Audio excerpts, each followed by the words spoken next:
Guys, I've been thinking about the past few weeks. What are some of the telltale signs that the land of Israel belongs to the Jewish people?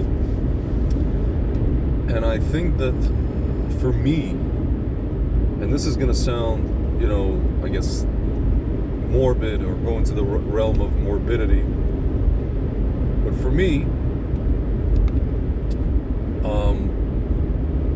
when you talk about how people bury their dead or where people bury their dead is probably the biggest indicator of where their values lie. In this case, geographically.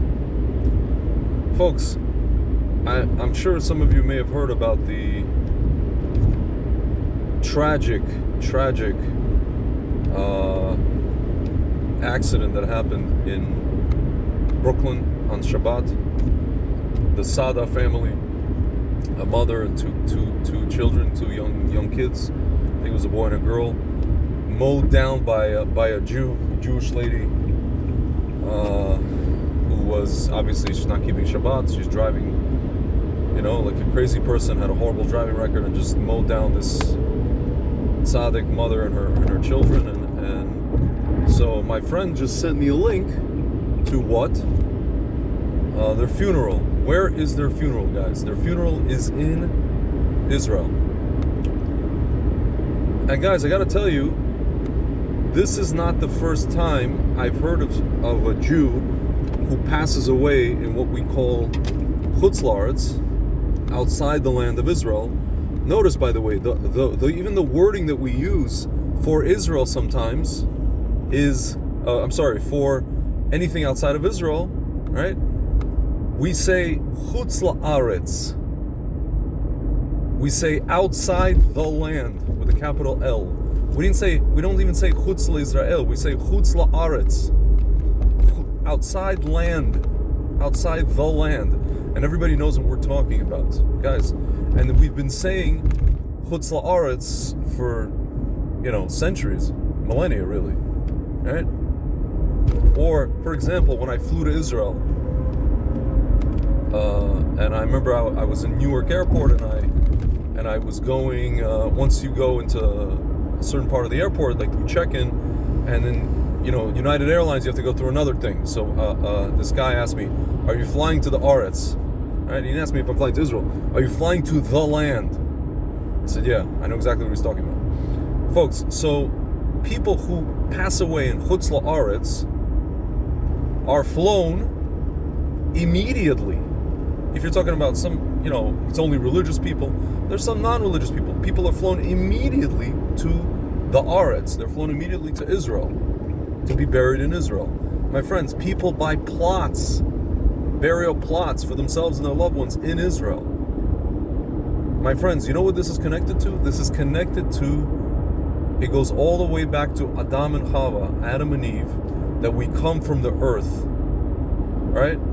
And there's even a thing that Adam and Chava are buried in Hebron, in Israel, right? And all our forefathers and foremothers, Abraham, Yitzchak, Yaakov, they're all buried in Hebron. And even Ishmael is buried in Hebron. And and Sarah and Leah and Rivka are buried in Hebron. The other one is not buried in Hebron. She's buried on the way in Bethlehem. And Bethlehem is Rachel, is Rachel, right? And then Yosef is buried in Shechem, in what today is Nablus. My friends, Jews pass away outside the land of Israel, they're immediately flown to Israel to be buried. Sometimes people who didn't even buy plots of land in Israel are buried in Israel, like my friend's father. And they quickly scrambled to get him, a plot.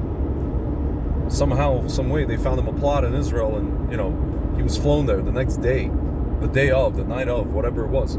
My friends, why would Jews outside the land of Israel, people who are not even so-called Zionist, you're talking about, there's like Hasidic Jews who are like literally against the founding of the state of Israel, pass away in, Brooklyn, right? Who their relatives fly them to Israel to bury them in Israel, my friends. This happens all the time. Why? If this is not our land, if we're invaders, if we're I don't know, occupiers, why in God's name would we bury our loved ones in the land of Israel? Why would we call it? Why would we use the lashon, the wording, chutz la'aretz, outside the land or inside the land? Ba'aretz or chutz la'aretz? There's only one aretz we're talking about. We're not talking about Russia. We're not talking about Ukraine. We're not talking about Poland. We're not talking about Spain. We're not talking about any other place that we were exiled to. We were scattered to. We're only talking about one place, guys. And there's nothing more. There's nothing more that connects a human being than when he passes away and he goes back into the earth, because that's where he comes from, right? And in this case, a Jew belongs in Israel. A Jew who has gone to the next world physically belongs. His body physically belongs with the earth of Israel. That's what this is, my friends. And so, in my opinion, in my view, let's say, and I'm sure others will agree, there's no greater connector, right, than this whole thing that happens. My friends, again, I've had so many people that I knew, people in my shul, in my synagogue, people that, family, friends, whatever it is, they had a loved one, and then they say, okay, and we're going to have the memorial at such and such place, and then the body will be flown to Israel. Friends, relatives fly with the body. They get on El Al Airlines, and they fly the next day back to America. Just to, they go there for like whatever, 2 days, 3 days, sometimes a week, and then they fly back. They go just for the funeral, and then they fly back. My friends, that's how you know that the Jewish people are, it's through this seemingly morbid thing, connected to the land of Israel. Because a Jew wants to go back there, whether he's here with us physically or whether he's not. That's what this is, guys. So, honestly, with that said, guys, I really want us to think of things that connect us to Israel, or consider things that are more shall we say, involved with building, right? Us building the land of Israel, us being back in the land of Israel, like vineyards, which were prophesied by our prophets, like all the development that we see in the land of Israel, positive developments, right? That were foretold.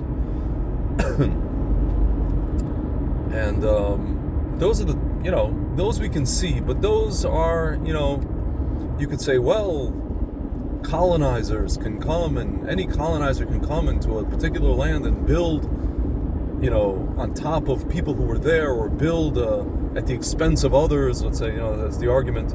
Yeah, you're making high tech at the expense of these people, Arabs. You're making this at the expense of that. You're making wine at the expense of this. My friends, again, but people who go out of their way to take their loved one and fly them to the land of Israel to be buried, if we did not make any high tech or any army or any vineyards or anything, God forbid, in the land of Israel, Dayenu, as we say in Passover, it would be enough that we buried our loved ones in the land of Israel.